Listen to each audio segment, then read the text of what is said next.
Hey, how's it going, guys? So I just wanted to make a quick video on my Rough Country 31-inch LED bar for my second gen Tundra. It's a 2019 Tundra.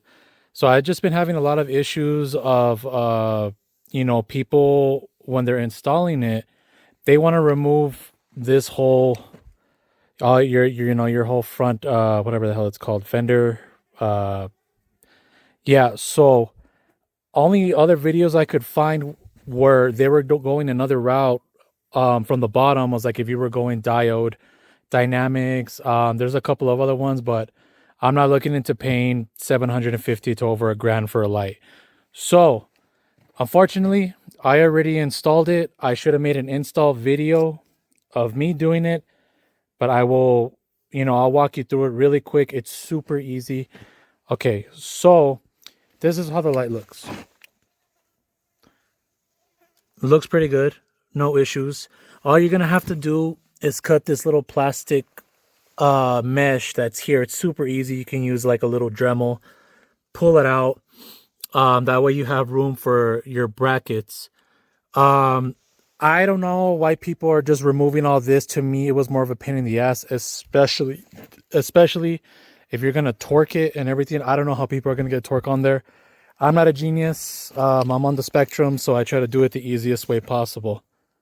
Hey guys, so here we are underneath. I'm going underneath the truck so I can show you how the brackets. Oh God, sorry, I'm pretty fat, so it's a struggle getting down here.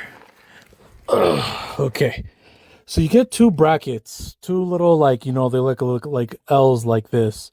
You cannot put them on the wrong way. Like you put them on here, it goes inward. You put them on the other side, it goes inward too. You put it out this way, I don't know where you're trying to install, like a 40-inch light or a 50. I don't know what the hell you're doing. So the bracket will install to these three bumper clips. Let me try to see these three right here. Now, to me, the only difficult, you see, you can kind of see the bracket going out right there to the light. The only difficult part of this install where I was like, shit, can I even do it, is how seized these bolts were. They were bad. This side was good. The other side, the last two bolts, were terrible. They were making me like second guess my life and everything on there. So the other question you may have is like, oh, if I unscrew these, or like, is my bumper gonna fall off? No. Unless you have it like in a crazy 90-degree angle, your truck, that thing's gonna come out. But no, it's not gonna move. You're good. So you just remove these three bolts, and screw this bracket in. Obviously bolt them down. Keep them bolted like loose. Keep this little bracket loose, along with the other bracket on the other side.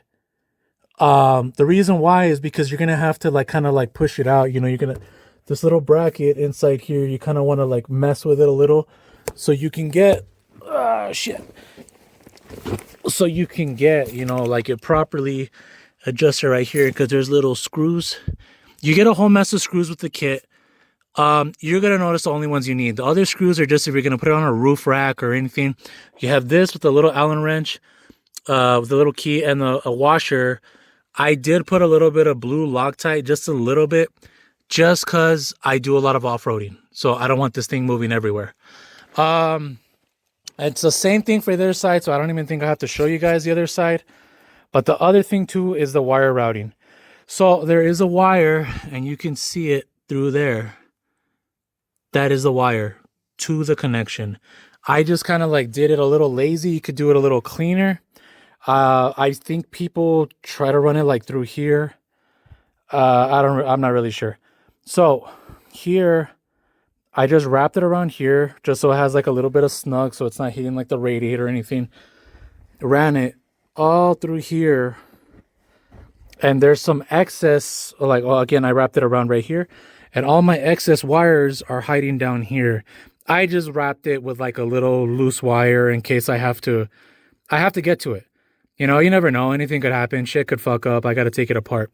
I'm not a genius, but I did put this relay that it comes with on the negative terminal. I'm sorry, on the negative, sorry, the ground for this. I haven't had any issues with startup, nothing. So I installed it right here. Not bad, pretty good. You could see it. Again, I'm trying to be a little bit thorough as I can because I know, people are visual learners. I'm one too. So I kept on running the wire through here. You could lift this, just don't break it.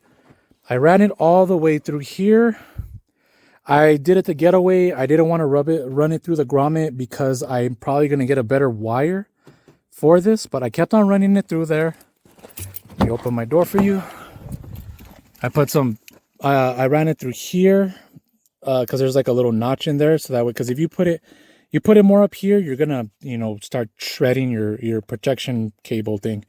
Ran it here, put a little bit of ghetto duct tape on the sides, and then here is the switch you get. The thing with this switch is it will always be on, off, on. You turn it on, you turn it. It's never gonna come off. I was worried about that. That's kind of why I wanted to switch it. With this kind of wire, this has like the switch on, off. Just because I get paranoid about my wattage. I'm sorry, my battery draining. I have looked at the forums. I'll save you guys some time. That I've looked at a lot of forums, and they said that this has such a small draw from the battery that nothing will happen. This thing will have to be sitting for probably about, yeah, it'll have to be for a while. If you're using this truck every day, all day, every day, your battery is good, you don't have a shitty battery, you're fine. You're good. I was pretty paranoid with that. Yeah, but that's pretty much how the install goes. I'll try to put a video of how it looks at night, but it's a 31-inch, but I guarantee you it's bright as shit. It's pretty bright, and I use this for off-roading every night. So you won't have to worry about brightness. The only thing is more of like the sides, like more if you want to look out more wider, because this is obviously like a straight beam. If you want it wider, you'd have to obviously get some ditch lights or some curved. I think there's like a curved LED bar, but those are going for like, I think $750 to 1,000. I'm not looking to pay for that. Yeah, but that's everything. Again, I'll try to answer any questions if you guys have. I'm sorry I don't have an install video. But again, I could walk you through it. It's super easy, guys. You have to be like really, really not inclined to do any type of work with a truck or anything to not do this. Also, anybody has any questions about like my setup on my truck or anything, it's pretty good with the tires, the combination. Just shoot me a message. All right, guys, take care.